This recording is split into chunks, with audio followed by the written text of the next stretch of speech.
Partager mon écran parce que j'ai une diapo à présenter. Alors, est-ce que déjà tout le monde m'entend bien?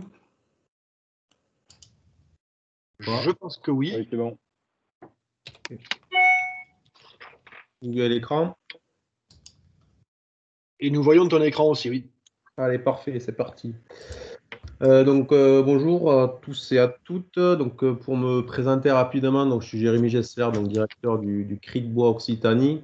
On m'a sollicité en fait pour présenter quelques projets sur la filière bois. Donc moi j'en ai sélectionné deux qui sont peut-être intéressants parce qu'ils sont structurants. Euh, il s'agit d'un projet sur la valorisation du hêtre et un projet européen Wood Market. Donc on détaillera tout ça. Donc je vais commencer d'abord par présenter rapidement le CRI de Bois. Donc le CRI de Bois, en fait, c'est une association de 1901. On a été créé dans les années 88 sous le gouvernement Rocard. Et à l'époque, le but, c'était de faire du transfert de technologie entre la recherche et l'entreprise. Donc CRIT, ça veut dire Centre régional d'innovation et de transfert de technologie. Donc l'idée, en fait, c'était créé par l'État, le conseil régional, le conseil général Aveyron et la CCI Aveyron. Donc l'idée, en fait, c'était de faire de l'appui technologique pour les entreprises de la filière bois, puisqu'en Aveyron, en fait, on a historiquement un vivier d'entreprises de la seconde transformation avec des gros fabricants de menuiserie intérieure et extérieure et des gros lamellistes. Donc il y avait le truc, la spécificité bois. Donc, notre but, en fait, et notre compétence aujourd'hui, en fait, elle est sur quatre axes principaux. C'est l'appui technologique. Donc, on fait des études de faisabilité. Donc, du cahier des charges jusqu'à l'industrialisation. En fait, on va accompagner les entreprises dans le développement de produits ou de développement de process. Donc, ça, on fait ça en partenariat avec la PFT Bois, dont je vous présenterai quelques mots tout à l'heure. Ensuite, il y a la compétitivité de l'entreprise. Tout à l'heure, on en a parlé dans la présentation générale. Nous, on travaille sur tout ce qui est les démarches d'amélioration de la productivité, avec des démarches classiques d'application du Lean Manufacturing, de la PEVA, du SMED, des 5S. On fait également de la simulation de production.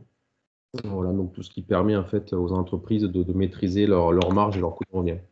Et la troisième compétence, c'est la qualité sécurité environnement. Donc, on fait des donnage à chèque, carton de pression, TPE, etc., les mesures d'exposition aux poussières de bois, qui sont une grosse contrainte réglementaire. Et ensuite, on a un petit volet sur la recherche appliquée, en fait, où on a adossé à des centres de recherche, notamment l'Institut Clément Ader et l'École des mines d'Albi. Et ensuite, on est également organisme de formation. Donc, très rapidement, présenter quand même notre partenaire technique, puisque c'est important aujourd'hui, ce qu'on a créé dans la région.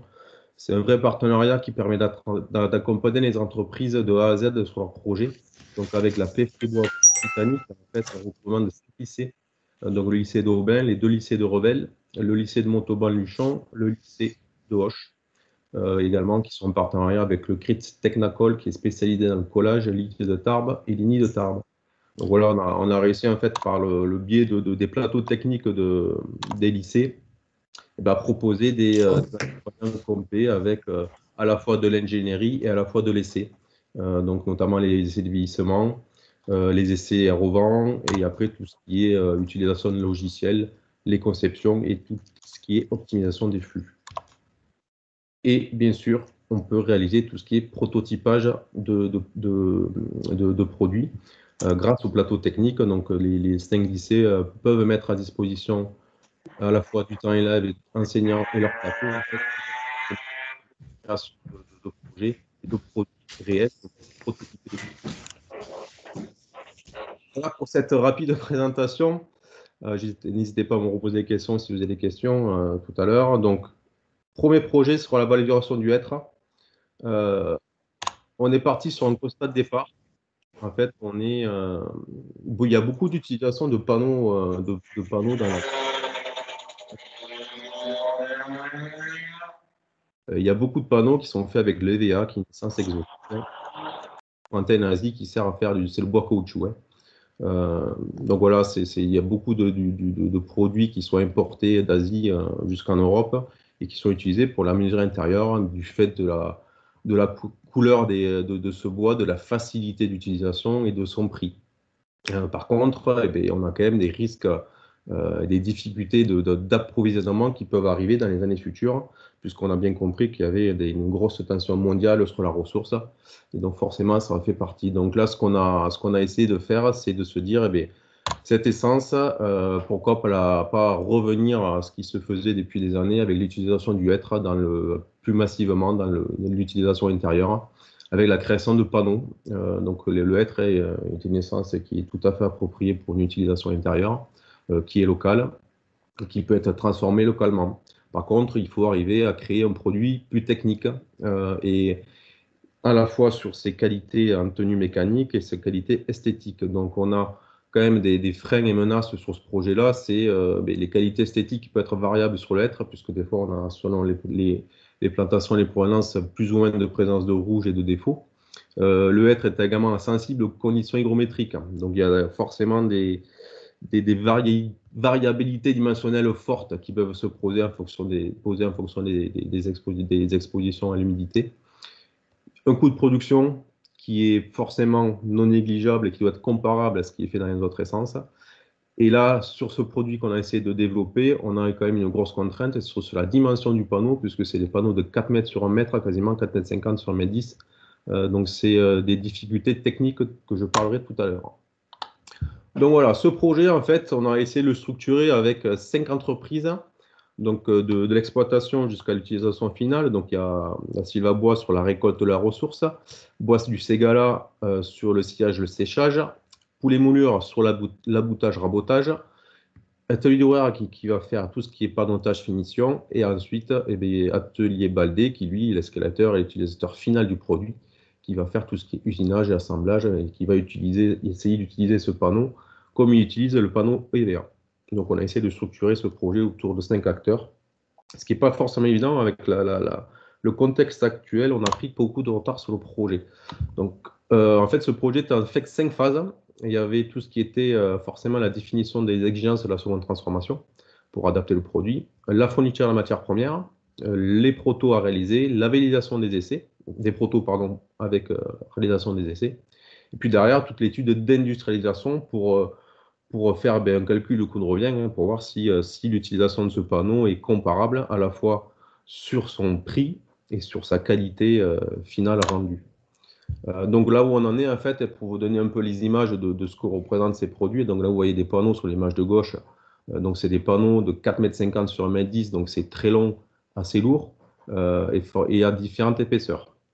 Et ensuite, il y a les poteaux, donc poteaux pareil, qui sont en EVA, et qui sont sur des longueurs de 4 mètres et qui sont entre 85 et 67 mm de section. Donc ce sont des bois aboutés, sûrement pour qu'on arrive à avoir des longueurs telles. Donc voilà les produits finis. Utilisés, c'est l'image de droite, vous voyez, c'est des escaliers en fait qui sont faits à partir de ces panneaux, puisque avec ces panneaux, on arrive à faire tout ce qui est limon, les marches d'escalier, les poteaux, les rampes. Donc en fait, l'escalator lui arrive à tirer tout ce qui est possible de ce panneau pour fabriquer son produit. Mais on ne peut pas se limiter qu'à ça. On peut également l'appliquer à d'autres utilisations, notamment dans la cuisine, puisque le bois massif en cuisine est de plus en plus à la mode et revient. Et également dans l'ameublement intérieur. Donc là, avec cette image de panneaux hêtre de la compagnie du hêtre, qui vend et commercialise aujourd'hui des mobiliers en hêtre. Donc, c'est des produits qui peuvent être appliqués pour ça également, et dans des plus courtes longueurs. Donc voilà, il y a divers process à suivre. Il faut qu'on s'approvisionne. Je passe rapidement sur ça. En fait, il faut qu'on arrive à s'approvisionner, il faut qu'on arrive à scier les bois, à les déligner. On va purger pour enlever les nœuds et on va abouter. Et ensuite, quand on a fait cet aboutage, on va raboter.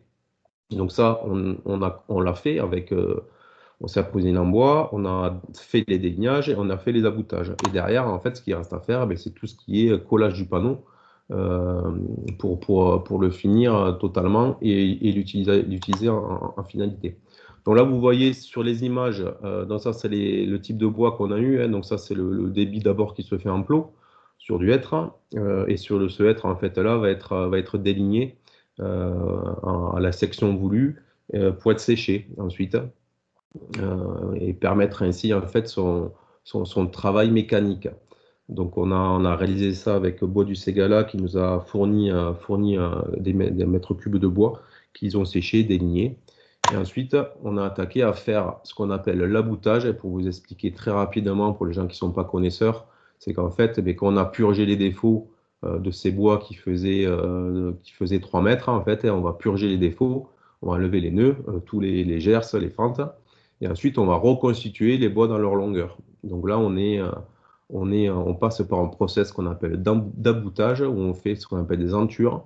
En fait, on vient friser le bois pour lui donner une forme de dent sur lequel on va mettre de la colle et qui est ensuite pressée pour reconstituer la longueur du bois. Donc là, vous voyez sur l'image du centre, c'est l'application de colle sur les entures, et sur l'image de droite, vous voyez toutes les longueurs de bois qui ont été reconstituées. Donc voilà, à la suite de ça, en fait, quand on a fini ce travail-là, on va forcément devoir le raboter pour réaligner les faces des bois, et on va les redéligner pour donner des longueurs de lamelles. Quand on aura donné ces longueurs de lamelles, en fait, derrière, on va reconstituer le panneau avec du pressage, cadrage, sur lequel on va reconstituer un panneau complet, donc de 1,10 m sur 4,50 m. Et derrière, l'idée, c'est de faire des essais à la fois mécaniques pour s'assurer, en fait, que la colle utilisée, le process, la qualité des bois, les sélections, en fait, correspondent et sont comparables à l'essence EVA. Alors sur ça, j'ai vraiment aucun doute. Il n'y a vraiment que les process d'aboutage et de collage où en fait il faudrait quand même régler un peu les pressions et les temps de prise, mais il n'y aura pas de soucis normalement sur ça. Et derrière, après, quand on aura fait ça, en fait, c'est toute l'étude d'industrialisation qui sera nécessaire en fait pour s'assurer d'avoir le process le plus court possible, donc avec le meilleur coût de revient possible. Et derrière, faire un dossier ce qu'on a de reproductibilité, puisque c'est un dossier qui est financé à la fois par la région et par le PETR Centre-Ouest, Aveyron. Donc il faut qu'on arrive à donner un dossier rendu public où on peut en fait montrer que cette démarche-là, on a essayé de structurer plusieurs acteurs de la filière, peut être reproduite dans d'autres secteurs. Voilà, donc on a quand même pas mal de verrous à lever. Mais le premier, c'est atteindre un coût de revient acceptable. C'est une des grosses difficultés à la fois sur l'achat du être en lui-même et sa transformation. Et ensuite, c'est l'outil industriel en région. Le gros souci qu'on a, ce sont les panoteuses en fait, qui sont inexistantes en région sur des longueurs de 4,50 m. En fait, c'est des grandes longueurs. Aujourd'hui, personne n'en dispose. Donc, on fait ça de manière artisanale, comme vous avez vu sur la photo d'avant, avec une cadence volumétrique classique.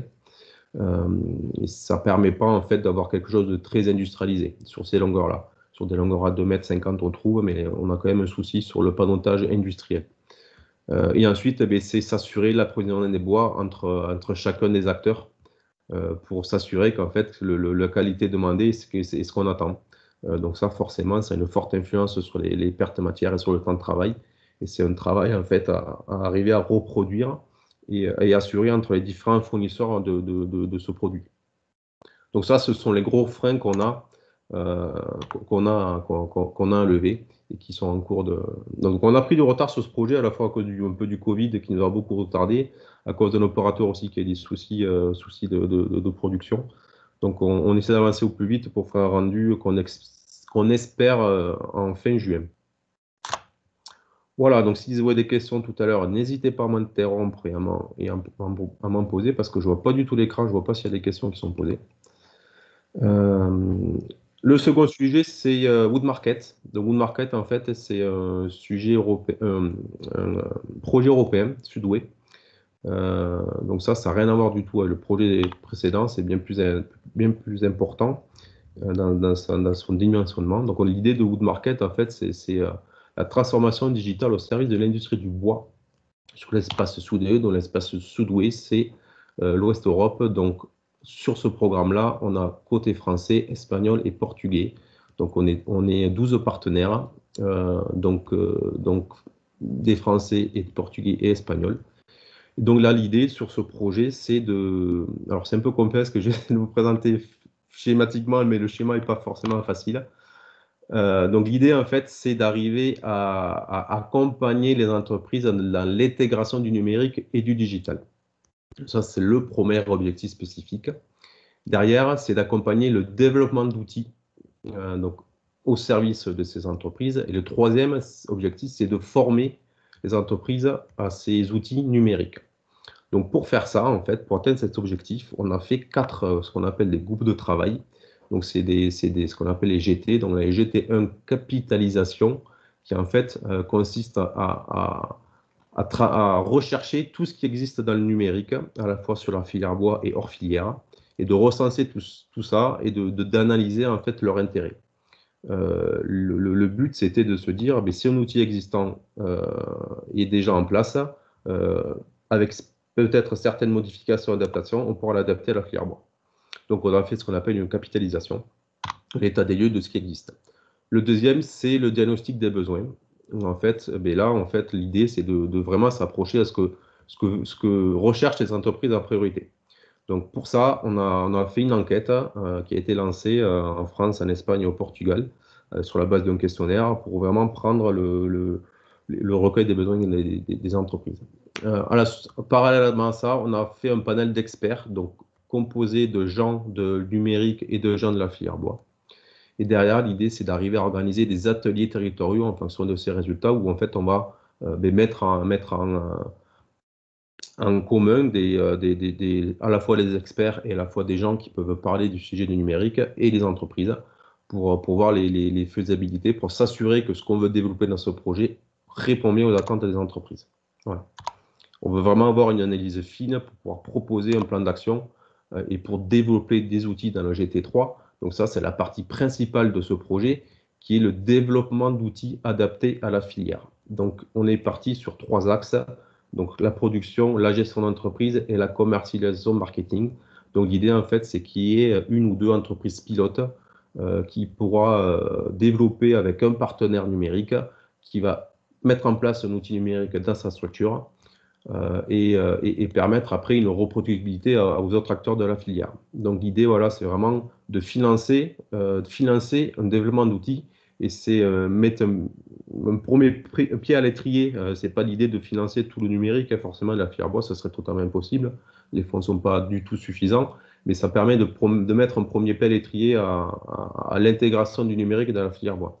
Juste pour rappel, quand la filière bois, c'est une entreprise où il y a un secteur où il y a beaucoup de TPE, PME, donc de petites structures et de petites PME qui n'ont pas forcément les moyens d'intégrer d'intégrer des gros outils numériques, notamment en gestion de production ou en gestion commerciale. Donc l'idée, voilà, c'est vraiment de mettre un premier pied à l'étrier, de mettre à disposition un outil qui est adapté. Quand on aura fait ça, et bien derrière, ce sera un bilan de ce qui a été produit. Et bien ce qui a été produit, l'idée, après, c'est de le diffuser aux entreprises et de faire un plan d'accompagnement. En fait, c'est à la fois de faire rencontrer les gens du numérique qui ont travaillé sur l'entreprise, avec l'entreprise et les autres acteurs de la filière bois pour voir s'il y a des synergies et des gens qui sont aussi intéressés pour intégrer chez eux des outils numériques. Donc voilà l'idée de la finalité. Donc c'est ça, et c'est derrière former également les entreprises à tous ces outils numériques. Donc c'est un projet qui est un peu plus complexe, qui est sur 3 ans.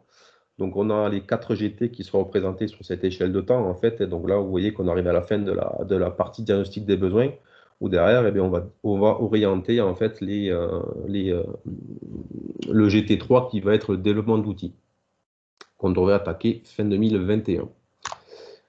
Donc ce projet, forcément, il est en lien avec ce qu'on a dit tout ce matin sur le contrat filière, hein, puisqu'il est intégré à la politique régionale Occitanie. Juste pour rapidement le détail un peu de l'état de capitalisation. En fait, on est parti sur, pour que ça soit bien clair, sur à la fois tout ce qui est fait actuellement pour l'industrie du bois, mais également tout ce qui est hors secteur. Donc l'agroalimentaire, l'industrie manufacturière et le secteur de la construction. Donc on a recensé un peu tous ces outils-là. Et aujourd'hui, on a sélectionné en gros une trentaine de projets qui sont viables et applicables, et enfin qui sont utilisés et intéressantes plutôt. Après, par contre, très peu d'applications sont adaptées à la filière bois, notamment sur l'amont de la filière. Donc tout ça devra être diffusé prochainement publiquement. Et derrière, on est sur la phase de diagnostic des besoins, hein, où là, il y a les experts du numérique et l'expert filière bois qui vont être regroupés pour réaliser les ateliers territoriaux. et permettre en fait de rencontrer les différents acteurs du numérique et les utilisateurs. Et derrière, ben, l'enquête sur l'analyse des besoins, elle arrive à ses finalités, mais ce qu'on commence déjà à se dégager, c'est qu'il y a quand même un gros besoin clairement exprimé par les gens sur la gestion d'entreprise pour être adapté au TPE-PME. Alors quand je parle de gestion d'entreprise, c'est à la fois gestion financière, pilotage et production. C'est vrai que ce qu'on appelle un peu des ERP, hein, un ERP qui est aujourd'hui très lourd à mettre en place, qui coûte entre 100 000 et 200 000 euros de coûts d'intégration, plus après tous les coûts de maintenance. Il y a très peu d'entreprises qui peuvent se permettre d'en avoir. Donc là, l'idée, ben, c'est quand même les petites PME ont quand même besoin d'outils numériques pour travailler, du fait de la complexité de plus en plus grande du marché. Donc voilà ce qui ressort déjà en premier lieu de cette enquête. Et derrière, ben, ce qui reste à faire, c'est en fonction de ces besoins identifiés, ben, de développer les outils, et puis après, derrière, de passer sur le GT4, sur la montée en compétences. Voilà, donc très rapidement, j'ai juste rajouté une toute petite diapo également pour parler sur l'action recherche qui est en cours. On est sur une action recherche avec le laboratoire à La Place sur du dépôt plasma. Donc on travaille avec la PFT et l'IT de Tarbes avec l'Institut Clément Ader sur ça, c'est un projet recherche où en fait l'idée c'est d'arriver à déposer une couche plasma sur le bois pour le rendre hydrophobe. Et pour voir des applications possibles en bardage et en menuiserie extérieure. Donc ça, il n'y aura pas forcément de résultats concluants directement à la suite de cette étude, mais ça permet déjà d'envisager des nouveaux procédés techniques sur le bois pour essayer de contrer les contraintes du matériau sur le grisaillement et voir comment cette couche de dépôt plasma se comporte lorsqu'elle est agressée par l'extérieur, à la fois par les UV et par la pluie. Voilà, j'en ai fini. J'ai essayé d'être rapide pour rapporter un peu de temps. Merci. Je ne sais pas s'il y a des questions. Alors, merci Jérémy, justement, pour ces 2 sujets et demi, 3 sujets, avec des applications très, très pratiques sur le territoire. Donc, effectivement, s'il y a quelques questions tout de suite, je vous invite à les poser par écrit ou directement, prenez la parole. Vous le pouvez, vous cliquez sur le micro et vous vous exprimez. S'il y a des questions en off, après aussi, je pourrais y répondre, il n'y a pas de souci.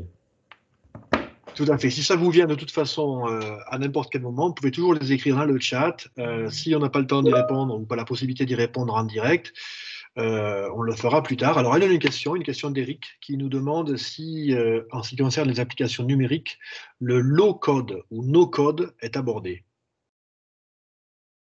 Je ne sais pas du tout. Je ne sais pas ce que le low-code.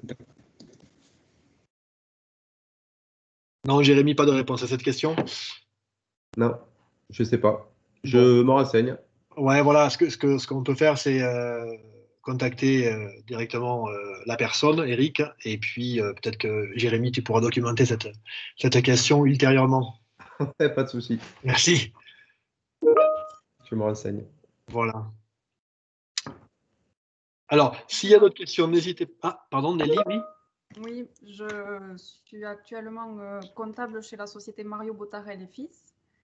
Et aujourd'hui, on est en pleine étude d'un changement de RP, justement. Et on est dans l'urgence au niveau de notre gestion commerciale. Et on étudie des acteurs qui existent déjà, en fait, des outils qui existent, alors Synergie et EBP. Et alors, je ne sais pas si aujourd'hui, le projet Wood Market pourrait répondre à notre besoin au vu du timing, parce que bon, nous, c'est assez pressé. J'ai compris que le projet allait durer jusqu'à 2023. Alors, si c'est que de la création d'outils ou si ça peut être l'étude d'outils existants, je ne sais pas dans quelle mesure votre projet pourrait être adapté à notre besoin. Mais là, en fait, l'idée, c'est vraiment d'arriver à prendre ce qui est déjà existant pour l'adapter à l'entreprise. Et c'est notre finalité. Après, c'est toujours complexe, notamment avec les ERP, puisqu'il y a des entreprises comme Synergie qui ont leurs moyens de fonctionnement, qui ont des outils adaptés et qui ont des coûts assez chers. Hein. Enfin, on le sait, on en a déjà discuté. Là, j'ai un devis à 7 400 € aujourd'hui, hors taxe. Ouais, sur une petite partie de l'étude. L'idée, voilà, ça va être vraiment, l'idée, c'est ce qui va nous conforter dans le choix et de l'outil à développer, ça va être la suite du projet. Alors, on ne sera pas dans les timings que vous souhaitez parce que clairement, avant mi-2022, il n'y aura pas d'outils développés, clairement, hein, ça ne sera pas possible. On ne sera pas dans les timings si courts, nous, hein, c'est quand même, ça va être quand même, ça demande quand même beaucoup d'inertie entre finaliser le besoin du client, identifier les entreprises qui peuvent adapter et savoir où on met les moyens et comment on finance et quel outil on finance. Puisqu'il y a quand même des outils, des enjeux financiers que nous, on finance qui sont importants. D'accord. Après, par contre, on peut regarder, dans le cadre des accompagnements région classiques, si on peut accompagner l'installation d'un ERP, l'achat, Ouais. dans le cadre J'avais de... orienté déjà l'entreprise des Trois-Vallées sur vers Adoc. Ah ouais. Ah d'accord. Ok. Vous êtes situé où? On est à Man, vers près de Saint-Gaudens. Ah d'accord, ok. Bah, vous vous rapprochez, oui, à Doc. Alors ça sera pas surtout sur l'Aveyron dans ce cas-là, mais c'est pas grave. Vous avez des correspondants locaux et dans le cadre des passes ou contrats bois dont on parlait tout à l'heure, on peut accompagner un projet numérique quel qu'il soit. Hein. Pas hésiter. D'accord, merci. Alors on a une dernière question peut-être de Benjamin, une question plus Benjamin Vivet d'ailleurs qui parlera tout à l'heure, mais qui veut parler tout de suite et qui nous demande si le rouge du hêtre pose des problèmes de résistance mécanique. Pour le... Ok. C'est de l'esthétique. Voilà. Du coup, il n'y a pas un travail à faire avec des designers pour valoriser cette esthétique particulière? Ouais, il y a à la fois. Alors, moi, je sais que pour avoir parlé avec Escalier Baldé, le rouge, c'est pas quelque chose qui le dérange dans son application. Esthétiquement, c'est pas quelque chose qui va exclure. Donc, ça, c'est vraiment aussi un peu un effet de mode, hein, parce que c'est vraiment que de l'esthétique. Euh, donc, ça va dépendre de ce qu'on applique comme produit. Après, on peut imaginer des produits avec diverses qualités esthétiques, hein. C'est-à-dire qu'on fait des choix A, B, C avec des qualités de nœuds, qualité rouge. Nous, on s'est orienté sur ça. C'est vrai que j'en ai pas parlé parce qu'on n'avait pas forcément le temps.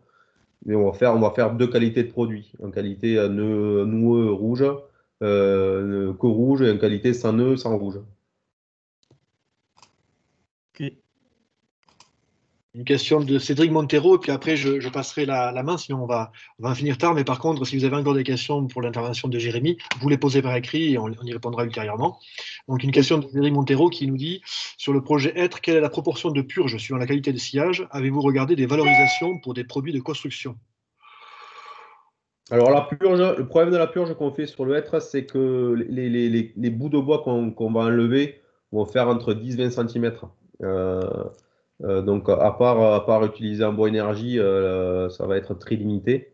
Euh, la qualité de... Aujourd'hui, on est en gros sur des pertes matières de 30%, entre 30 et 40% de pertes matières, si on veut faire du sans nœud. Voilà. Voilà. Bon, merci Jérémy, merci à tous. Encore une fois, n'hésitez pas à continuer à poser vos questions si ça vous vient. Et je vais quand même passer la main donc à Jérôme Bussienne des Grands Cosses. Oui, bonjour. Voilà, qui va nous parler de son territoire et puis de plusieurs projets qui ont été menés sur ce territoire-là et un petit peu au-delà d'ailleurs. Jérôme, c'est à toi. Alors, on va essayer de partager l'écran.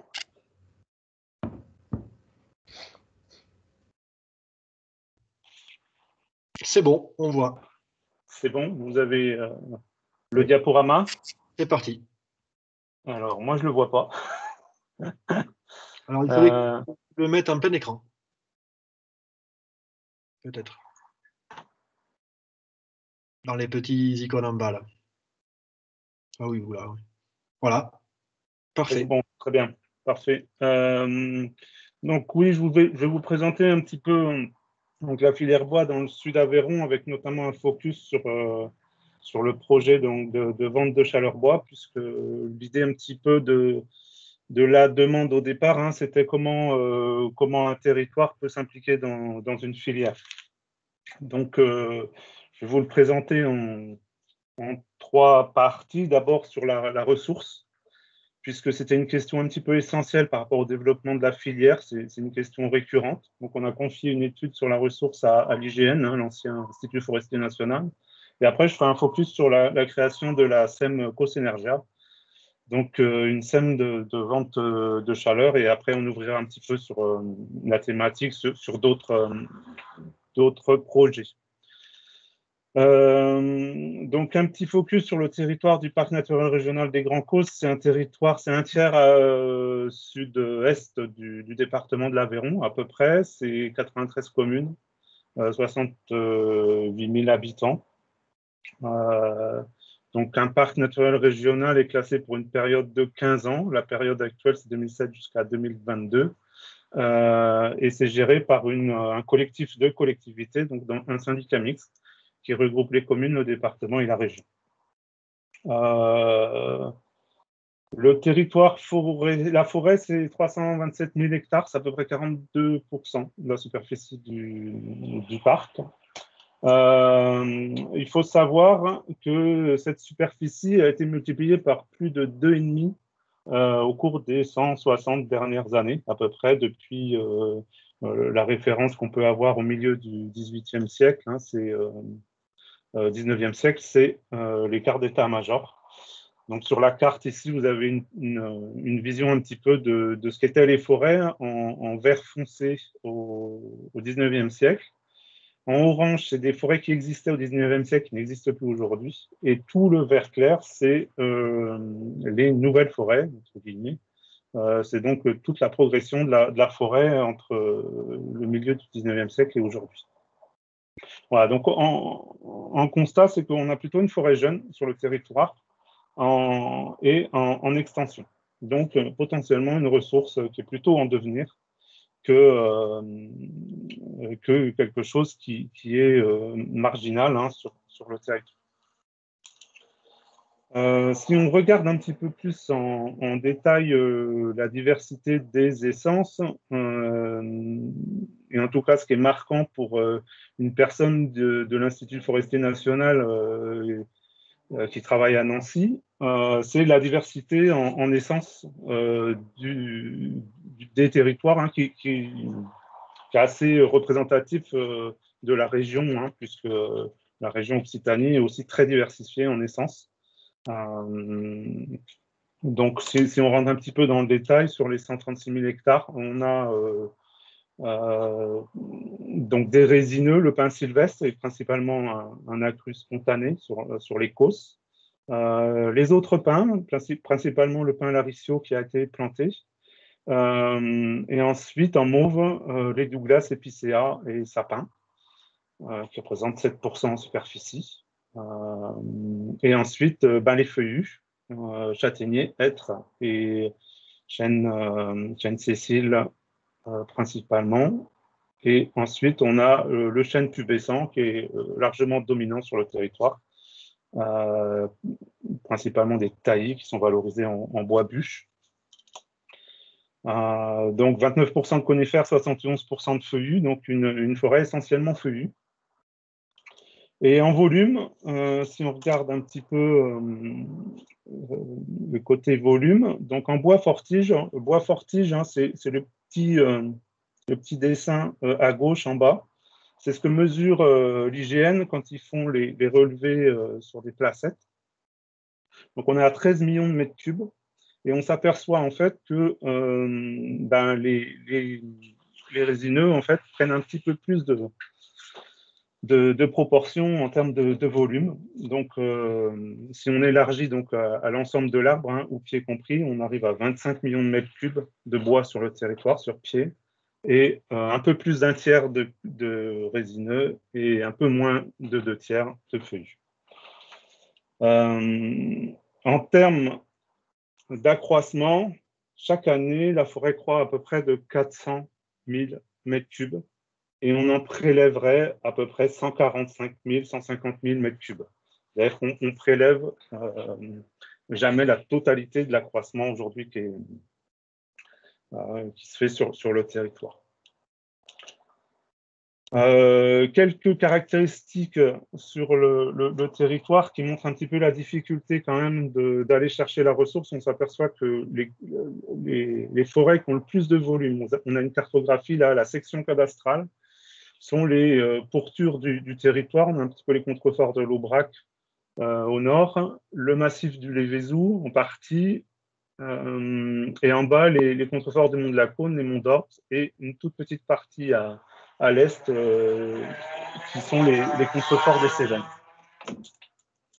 Par contre, si on regarde un petit peu les aspects qui limitent la mobilisation des bois, on a le morcellement de la propriété, qui montre que malheureusement, les endroits où il y a le plus de volume, c'est aussi parfois les plus morcelés. Donc, il y a une difficulté de mobiliser des propriétaires. Et puis, si on regarde sur la carte du bas, l'accessibilité, principalement liée aux pentes, parce qu'on voit les vallées, la vallée du Tarn qui se dessine, les gorges de la Dourbie, qui sont en rouge, quasiment inaccessibles. Donc, une difficulté quand même pour aller mobiliser la ressource sur le territoire, ce qui est le cas des territoires de montagne en général. On a demandé aussi à l'IGN de regarder un petit peu comment allait évoluer la ressource sur le territoire à l'horizon 2037, une quinzaine d'années, pour savoir si effectivement la ressource serait disponible ou pas. Donc aujourd'hui, des 13 millions de mètres cubes disponibles, selon les scénarios, donc ça, les scénarios étaient élaborés avec les gestionnaires forestiers, gestion en forêt publique et en forêt privée. Aujourd'hui, tel qu'on gère la forêt, donc c'est les traits en plein, très plein, la ressource s'accroît, mais même si on dynamise la sylviculture, principalement en forêt publique, on accélère les rotations. En forêt privée, on essaye de gérer plus de superficie. La ressource forestière continue à augmenter pour arriver à peu près 20 millions de mètres cubes bois fortige dans les 15 années qui viennent, sauf accident climatique évidemment majeur qui pourrait mettre en péril la ressource. Si on regarde l'accroissement, j'avais dit 400 000 mètres cubes par an. Au bout des 15 ans, malgré tout, on a toujours un accroissement positif. On n'entame pas la ressource, même si on cherche à prélever plus. Voilà, je ne vais pas aller trop dans le détail sur cette diapositive, mais grosso modo, sur un scénario tendanciel, on va augmenter, la production nette va augmenter de 100 000 mètres cubes, en plus des 400 000 aujourd'hui, et on serait plutôt sur une tendance stable si on dynamise la sylviculture. Donc aujourd'hui, la ressource n'est pas en péril par un accroissement de la sylviculture. Un point sur les émissions de gaz à effet de serre. Un point assez essentiel, c'est qu'aujourd'hui, la forêt compense à peu près les 3/4 des émissions de gaz à effet de serre sur le territoire, transit autoroutier, la 75 compris, sur l'ensemble du territoire du parc, donc pour montrer quand même la contribution majoritaire de la forêt à la séquestration de carbone sur le territoire. Voilà, juste.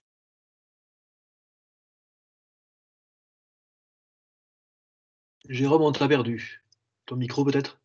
Toujours, j'entends plus personne. Ça y est, c'est bon. Voilà, donc juste pour vous illustrer le rôle du territoire un petit peu sur la filière. Donc je vais illustrer par la filière bois-énergie. Le département de l'Aveyron était quand même précurseur en matière de bois-énergie dès les années 80. Avec une association Bois Énergie 12 qui faisait la promotion du bois énergie. Ainsi, la maison de l'agriculture à Rodez est chauffée au bois, donc depuis ce temps-là. Mais l'animation a périclité dans les années 90 pour disparaître au début des années 2000. En fait, manque de financement pour l'association. Et puis un engouement un petit peu moindre qui renaît au moment de la rédaction de la charte forestière de territoire sur le parc naturel régional. Et en 2006, la création donc d'une nouvelle association, Aveyron Énergie Bois, pour faire la promotion de cette énergie renouvelable. En 2007, le territoire Sud-Aveyron est classé à nouveau en parc naturel régional et dans le cadre de la charte forestière, le bois énergie est fléché comme étant une des priorités de travail. Et donc dès 2009, on réalise avec le Cri de Bois d'ailleurs un état des lieux de la filière sur l'ensemble du département de l'Aveyron, avec un recensement des acteurs, des chaufferies en marche et des projets futurs, qui à l'époque étaient encore, les projets chaufferies automatiques, réseau de chaleur étaient quand même encore assez timides. Par contre, il y avait un regain du bois de chauffage, notamment lié aux aides, réduction d'impôts chez le particulier. Et l'établissement, donc en 2009, d'une stratégie un petit peu de développement du bois énergie en misant sur l'accompagnement des collectivités, notamment, pour les inciter et les aider à développer ce mode de chauffage-là. Et dans la foulée, le parc adhère à l'association Aveyron Énergie Bois. Le projet, la stratégie, elle permet l'association qui a contribué à l'élaboration de ce projet permet en tout cas le recrutement d'un animateur. Donc c'est des démarches auprès des financeurs pour stimuler un petit peu la demande, sachant que sur le département, on avait focalisé à l'époque les objectifs de stimuler la demande et pas tellement l'approvisionnement, puisqu'on avait constaté que les approvisionneurs existaient déjà sur le territoire. Malgré tout, en 2013, on fait le constat qu'on arrive à démontrer de la pertinence de nombreux projets au travers de l'animation, d'un taux de rentabilité intéressant. Parfois, on a des retours sur investissement de 2-3 ans, quand on a des maisons de retraite, des EHPAD qui sont chauffés au gaz propane. Malgré tout, il se trouve que les projets n'arrivaient pas à émerger. Lié, d'une part, à une technicité assez importante pour développer les projets, une forte capacité à investir au départ des projets, puisqu'une chaufferie bois est quand même un petit peu plus coûteuse, vu qu'il y a de la mécanique qu'une chaudière à fioul ou une chaudière au gaz. Et ça, c'était un frein pour initier les projets, c'est l'investissement de départ. Du coup, sous l'impulsion du parc, est créée une société d'économie mixte. Je ne reviendrai pas sur les différents modes qu'on a pu étudier, explorer, mais principalement une société d'économie mixte. Donc, c'est une société dont le capital public est obligatoirement d'au moins 50%, jusqu'à 85%. Elle peut mettre en œuvre des projets d'aménagement ou des services à caractère industriel et commercial, sans limite de territoire. Ce n'est pas parce qu'elle est créée sur le territoire du parc naturel régional des Grands Causses qu'elle ne peut pas intervenir en dehors. Mais par contre, elle est soumise aux mêmes règles que les autres entreprises, aux règles de consultation et de marché public que peuvent lancer les collectivités. Le capital est de 650 000 € avec un compte courant associé. Elle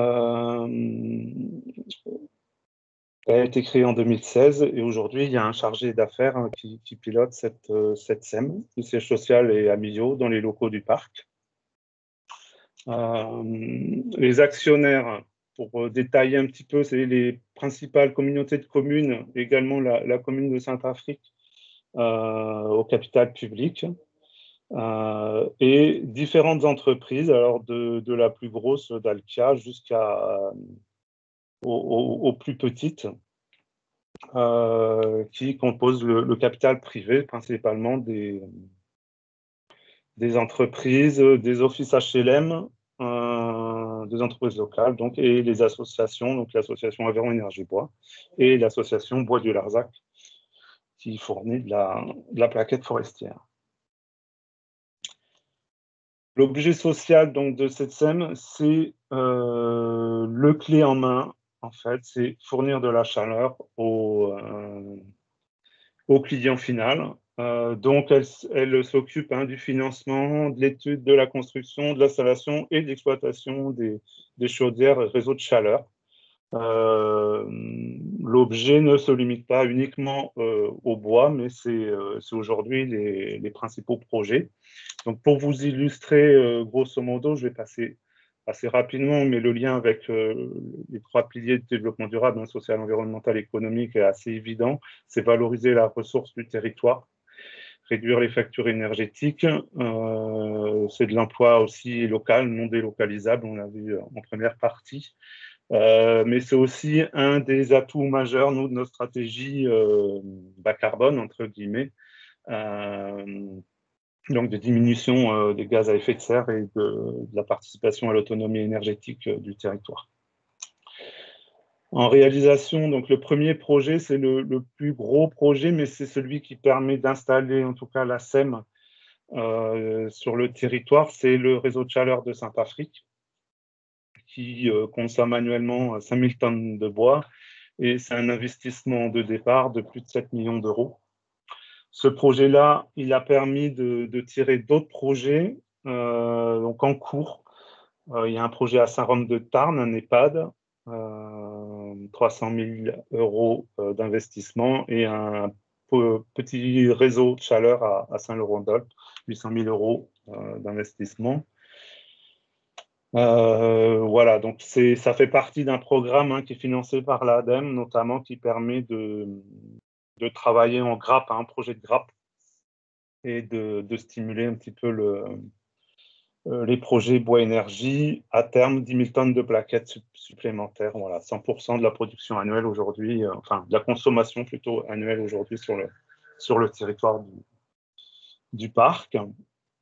Donc ça, voilà, la SEM a été l'outil un petit peu de stimulation des projets bois-énergie, l'émergence de ces projets, de la concrétisation.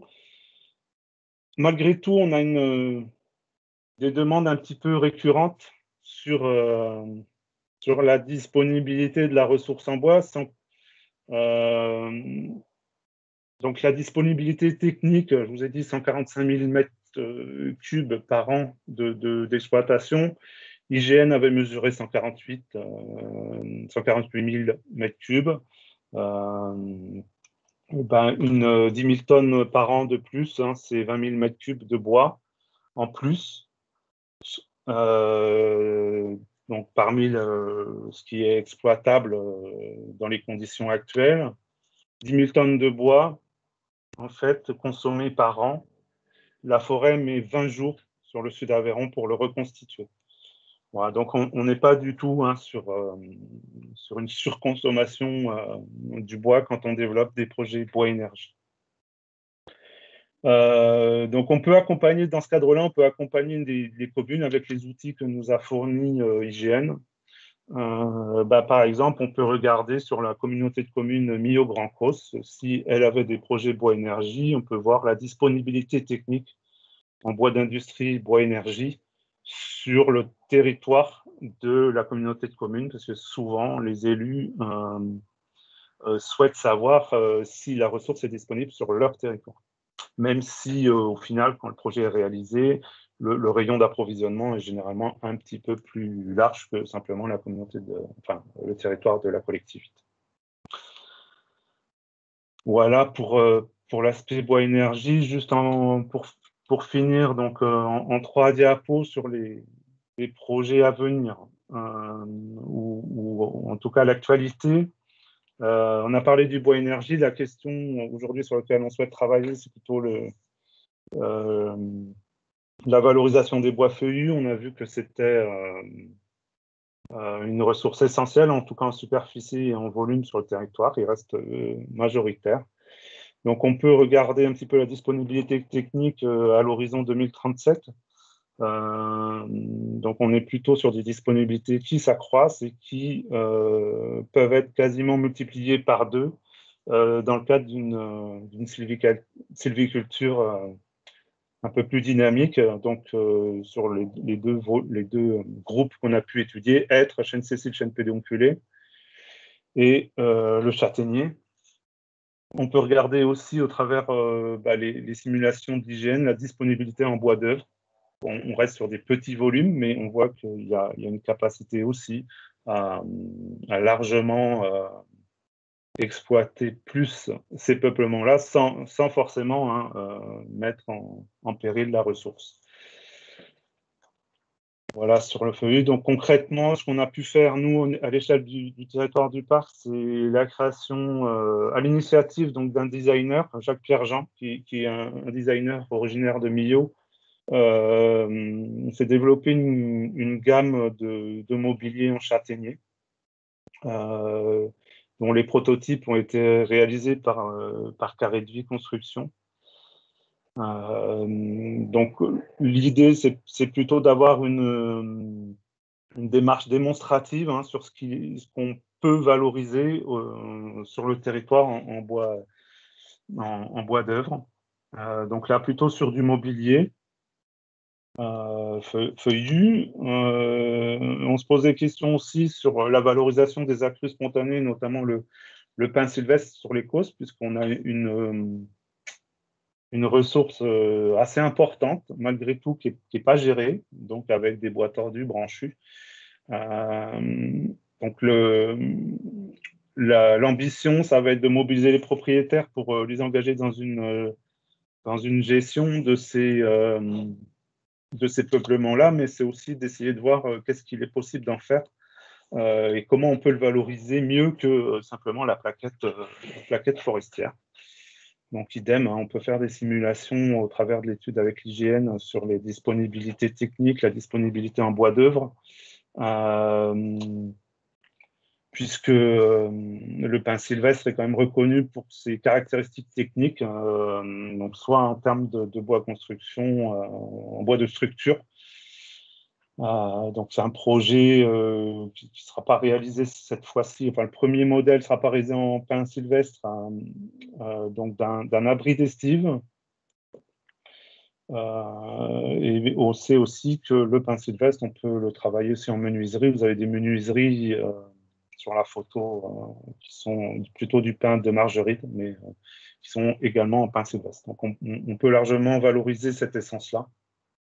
Donc à voir de quelle manière on peut développer cette filière-là, à la fois dans une approche locale, mais aussi dans une filière régionale plus globale.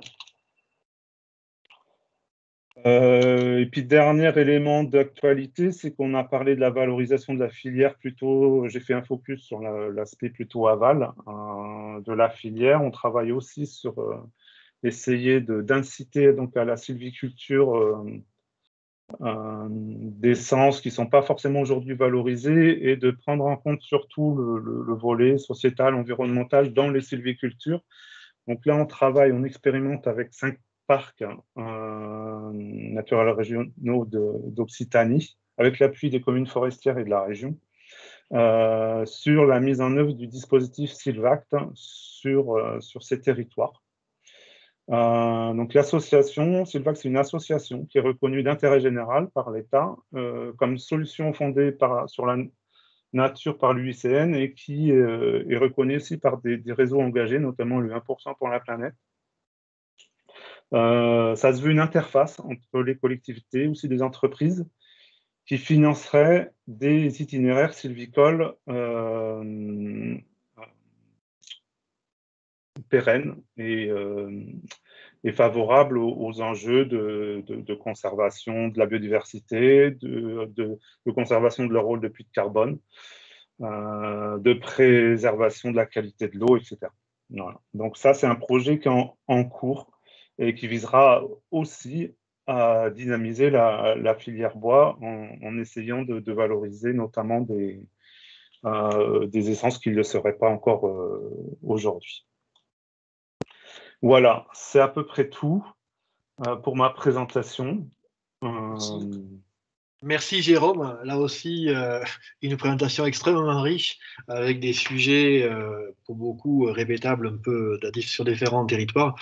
J'avoue découvrir moi-même la richesse de la filière dans la région. Alors, avant de passer la parole à Benjamin pour conclure cette table ronde, y a-t-il des gens qui voudraient intervenir sur la présentation de Jérôme Bussière? Alors, Jérémy nous lève la main, donc on va commencer par Jérémy.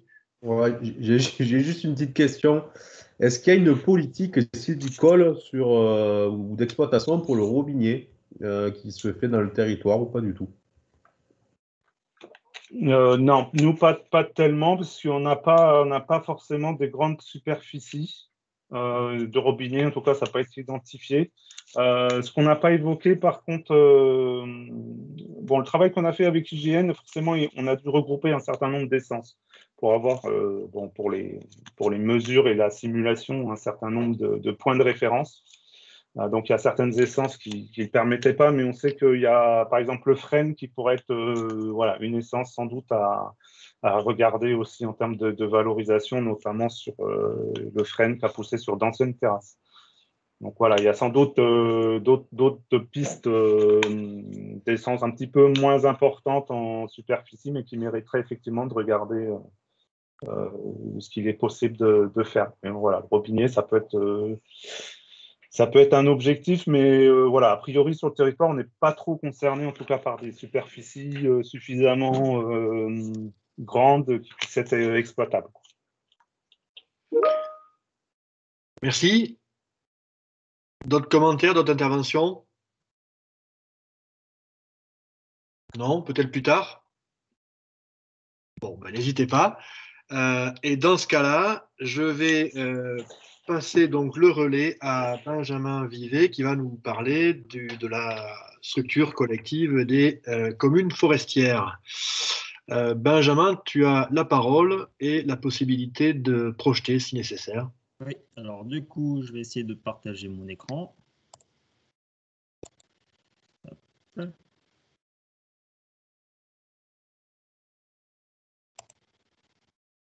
Ici, est-ce que vous voyez le diaporama du coup? Voilà, c'est bon. Oui. C'est bon. Voilà, impeccable. Oui, mais c'est... Voilà, ok. Ok, juste une toute petite précision avant de commencer. Donc, vous avez pu entendre aujourd'hui parler des communes forestières ou des collectivités forestières. En fait, on a la même structure. C'est juste qu'on a fait évoluer le nom parce qu'aujourd'hui, on a aussi des communautés de communes qui adhèrent, donc des collectivités. Voilà, donc moi, je vais vous présenter notre structure, donc l'association des collectivités forestières. Donc, on est une association de collectivités, comme je viens de vous le dire. Hein, l'essentiel de nos adhérents sont des communes et des communautés de communes, mais on a aussi des métropoles, du moins une métropole, des départements voilà, qui adhèrent. Notre rôle, il est double, en fait. D'abord, un rôle politique, donc de représentation et de défense des intérêts des communes, avant tout, et un rôle technique, qui est un rôle d'accompagnement et de conseil.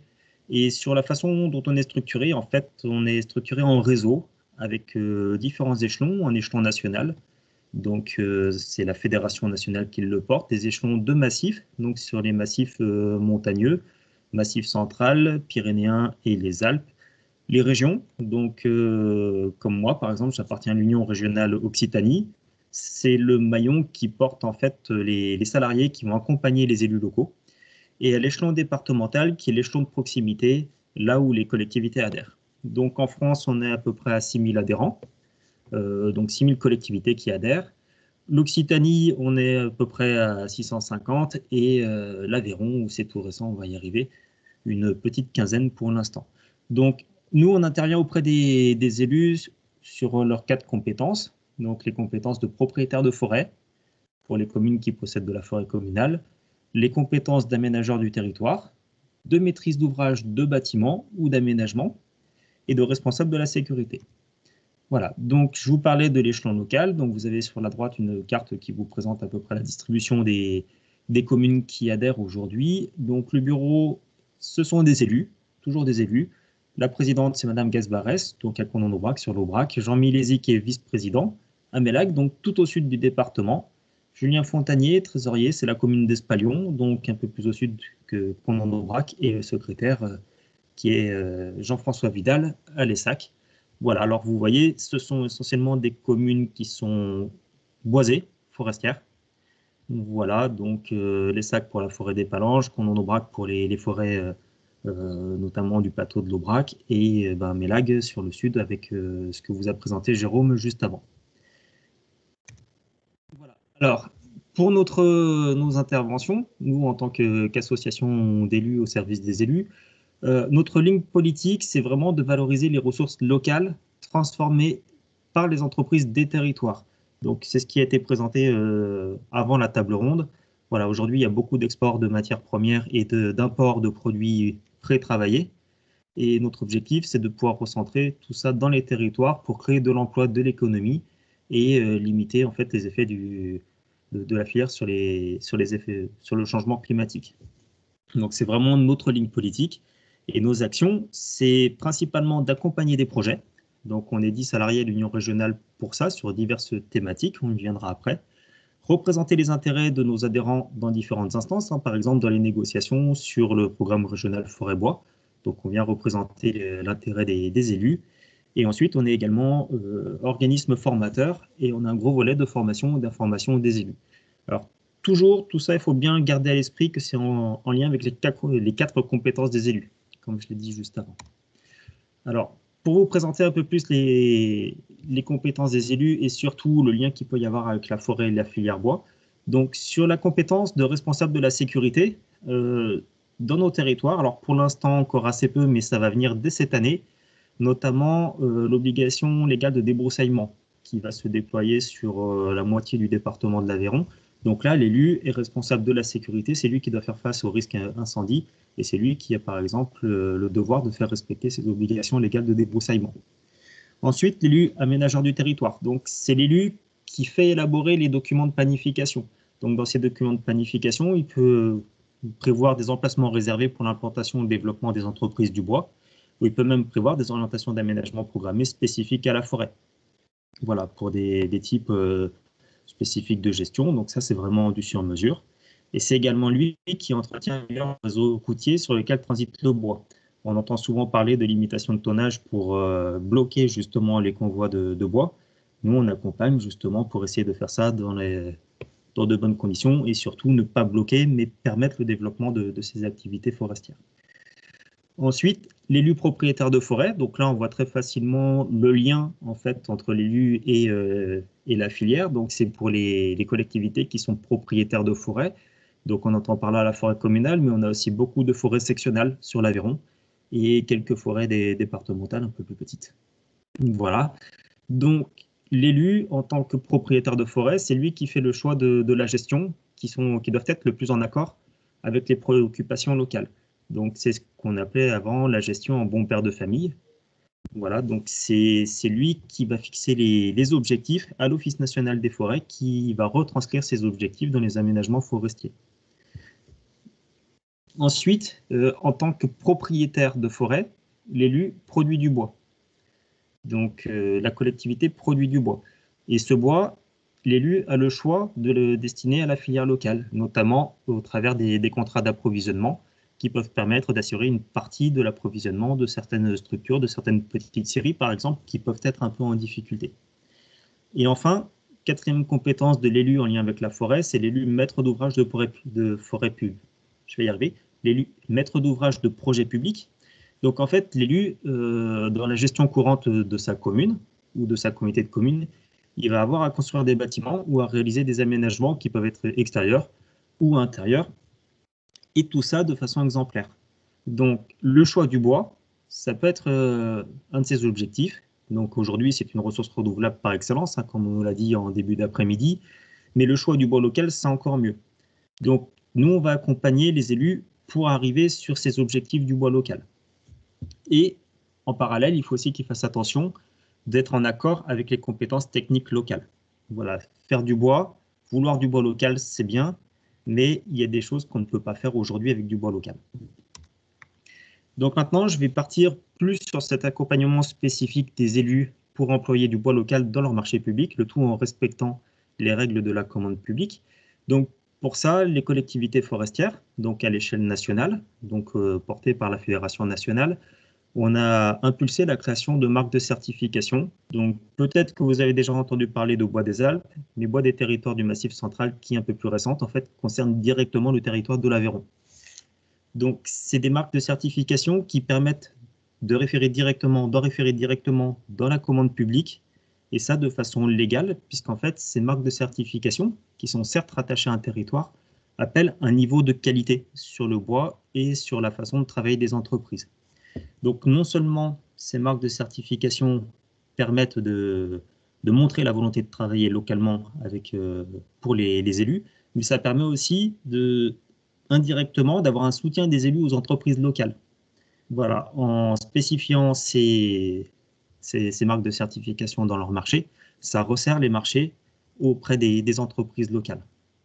Et l'objectif final de ces marques de certification, c'est de recréer des boucles locales autour des projets, donc le plus près possible, et de recréer des habitudes de travail entre les différents maillons de transformation du bois. Voilà, plutôt que d'avoir recours à du bois d'importation, qui jusqu'à aujourd'hui est la solution la plus simple. Donc sur nos accompagnements spécifiques, donc je vais détailler le département de l'Aveyron qui nous concerne, voilà, puisqu'on couvre en fait une grande partie de l'Occitanie avec la marque de certification bois des territoires du Massif central. Voilà, pour la ressource, le périmètre, c'est le périmètre loi montagne. Et pour le périmètre de transformation, pour les entreprises qui peuvent être certifiées, c'est tous les départements qui sont concernés en tout ou partie par ce périmètre loi montagne. Donc sur l'Aveyron, on accompagne en ce moment une vingtaine de projets qui sont en cours. Voilà, c'est basé sur le volontariat, rien n'est imposé aux élus, c'est les élus qui sont moteurs, c'est eux qui décident si oui ou non on fait l'appel au bois, et si oui ou non ils veulent faire appel à cette marque de certification pour employer du bois local, pour développer en fait la filière aveyronnaise. Donc aujourd'hui, on a plusieurs projets qui sont bien avancés, donc 3 en particulier. Le premier qui est le regroupement pédagogique intercommunal d'Aguessac, on va y venir juste après, qui va quasiment être livré. Donc, il y a 170 mètres cubes de bois certifiés qui ont été mis en œuvre dans ce projet-là. Ensuite, un autre projet qui est en cours de travaux, lui, porté par le département, c'est le collège de la cavalerie, voilà, tout en bois, isolation paille, qui a été attribué en fait à la même entreprise que celle qui fait le regroupement pédagogique intercommunal d'Aguessac, l'entreprise Malige, qui est basée en Lozère, mais on va voir juste après pourquoi. Et ensuite, un autre projet dont les travaux vont débuter très prochainement, donc le 15 avril, Espalion, qui est la rénovation du village vacances et l'ajout en fait d'une cuisine centrale. Donc là, c'est 160 mètres cubes de bois qui sont prévus. Et donc ce projet-là a été attribué à des entreprises aveyronnaises qui sont en cours de certification, donc basées au FEL notamment, et approvisionnées chez Bois du Rouergue, qui est également certifié, donc le tout dans un rayon qui va être de moins de 50 km autour du projet. Et on a également 2 autres marchés qui sont en cours, les marchés de travaux qui sont en cours, donc portés par Rodez Aglo Habitat, donc sur la résidence du Colombier à Sébazac. C'est un assez petit projet de 85 mètres cubes, donc là c'est de l'habitat, des logements sociaux. Donc juste avant c'était le collège de Larzac, c'est donc et l'école d'Aguessac, c'est des bâtiments scolaires. Et le lotissement de la Toucade, qui est également porté par Rodez Aglo Habitat, 200 mètres cubes de bois, pour également des logements sociaux. Voilà. Alors, juste, je vous détaille un peu plus le regroupement pédagogique intercommunal d'Aguessac, tout simplement parce que c'est le premier projet qui fait appel à la certification dans l'Aveyron. Voilà, aujourd'hui, il y a un bâtiment, le tout premier bâtiment, par exemple, qui a été livré en bois des territoires du Massif central est à Florac, en Lozère. Et l'école d'Aguessac, c'est le premier en Aveyron. Grâce notamment à cette marque de certification, ils ont obtenu la meilleure note jamais obtenue encore à ce jour sur la démarche bâtiment durable Occitanie en phase conception. Voilà, la provenance du bois leur a fait gagner des points supplémentaires. L'emploi de la certification bois des territoires du Massif central dans le marché de travaux pour Aguessac, ce que je vous disais, ça a permis de faire émerger ce premier projet en bois des territoires du Massif central dans l'Aveyron. L'entreprise lauréate est donc implantée à 45 km à vol d'oiseau d'Aguessac. Donc c'est l'entreprise Malige à Marvejols. Au moment où le marché de travaux a été publié, il n'y avait pas d'entreprise qui était certifiée sur l'Aveyron. Donc, ni sur la seconde transformation, ni sur la première. Donc là, les bois viennent d'un peu plus loin. Ils ont été pris du coup dans le Puy-de-Dôme, mais aujourd'hui, on a la filière qui s'est développée sur l'Aveyron, donc notamment grâce à Bois du Rouergue, qui peut fournir en fait les essences résineuses principalement utilisées dans la construction aujourd'hui, qui vont servir notamment pour la cuisine centrale à Espagnon. Et la Fédération nationale des communes forestières a également développé un indicateur qui permet d'évaluer le taux de retombée de l'investissement dans le territoire. Donc le territoire, c'est un rayon de 80 km autour du projet. Et là, sur Aguessac, grâce à la certification, on atteint un taux de retour de l'investissement dans le territoire de près de 70%.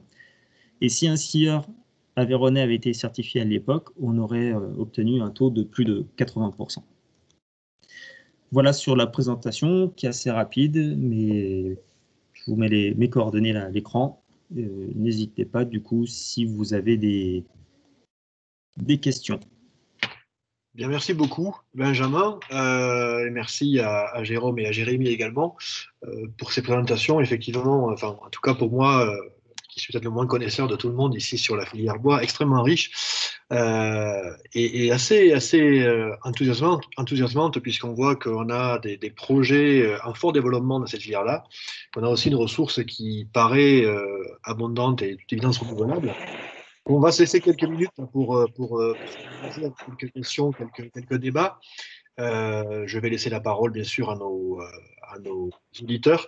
Eric, donc déjà demandait par écrit, je pense que la question peut s'adresser à tout le monde, si on voyait déjà des impacts du changement climatique sur les bois produits dans la région, en Aveyron en particulier, et dans le cas si la réponse est positive, quelles sont les orientations ou les conséquences qui en sont tirées? Quelqu'un veut répondre?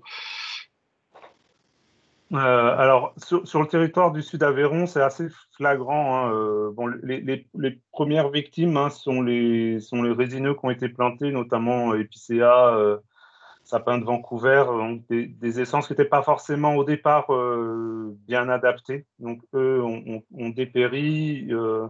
Ils ont subi donc du coup souvent des coupes d'urgence. Donc ça, c'est le premier, enfin c'est un des premiers signes. Alors malheureusement, même si c'est une essence qui a le vent en poupe, le Douglas est aussi impacté. Et dans notre simulation qu'on a pu faire avec l'IGN, les forestiers ont considéré qu'à peu près la moitié des superficies de Douglas ne seraient pas remplacées en Douglas, mais plutôt en pin laricio ou en cèdre, donc qui sont des essences plus adaptées. Donc ça, c'est sur le volet plantation résineuse, mais on voit aussi des impacts sur les feuillus, et notamment sur le chêne pubescent. Par exemple, quand vous vous baladez à la campagne, vous pouvez voir que les arbres, les branches du sommet sont sèches. Ça s'appelle des descentes de cime, en fait, qui sont liées à un stress hydrique qu'a subi l'arbre. Donc ça ne met pas en péril, mais voilà, il se débarrasse des branches les plus aux extrémités. Et donc ça, c'est un des signes de changement quand même, parce qu'on en voit de plus en plus. Ce qu'on peut constater aussi, c'est des épisodes aussi sur des insectes ravageurs qui semblent s'accélérer. Par exemple, vous avez tous entendu parler de la chenille processionnaire, qui est une espèce indigène, naturelle, mais qui a un fonctionnement sous forme de cycle et dont les cycles semblent se rapprocher de plus en plus. Voilà, donc ça, c'est aussi des signes qui semblent montrer un certain effet du réchauffement climatique sur les forêts. Merci. Après, il y a un impact aussi qui, pour l'instant, est encore assez peu présent, mais il y a l'augmentation des feux de forêt, des superficies brûlées sur les feux de forêt. Aujourd'hui, on a des feux de forêt même sur l'Aubrac, alors qu'il y a 10 ans en arrière, c'était impensable. Et c'est ce qui conduit aussi, du coup, le département à mettre en place ses obligations légales de débroussaillement sur près de la moitié des communes départementales, donc qui auront un impact direct sur les boisements à proximité des constructions. Merci. Est-ce que quelqu'un d'autre veut intervenir? Quelques-uns nous ont quittés, mais il reste encore pas mal de monde. C'est vrai qu'il est un petit peu tard. Non. Écoutez, s'il n'y a pas d'autres questions, nous allons conclure, hein, encore une fois en remerciant tous nos intervenants. Je ne sais pas sous quelle forme nous allons vous transmettre ces éléments, mais nous pourrons le faire avec les coordonnées des personnes qui sont intervenues, ce qui fait que si vous avez besoin de les contacter pour l'un ou l'autre des projets ou des thèmes qui ont été discutés, vous pourrez le faire à votre guise. Merci à tous. J'espère que cet après-midi vous a été utile. Et bonne continuation. Merci. Merci. Au revoir. Au revoir tout le monde.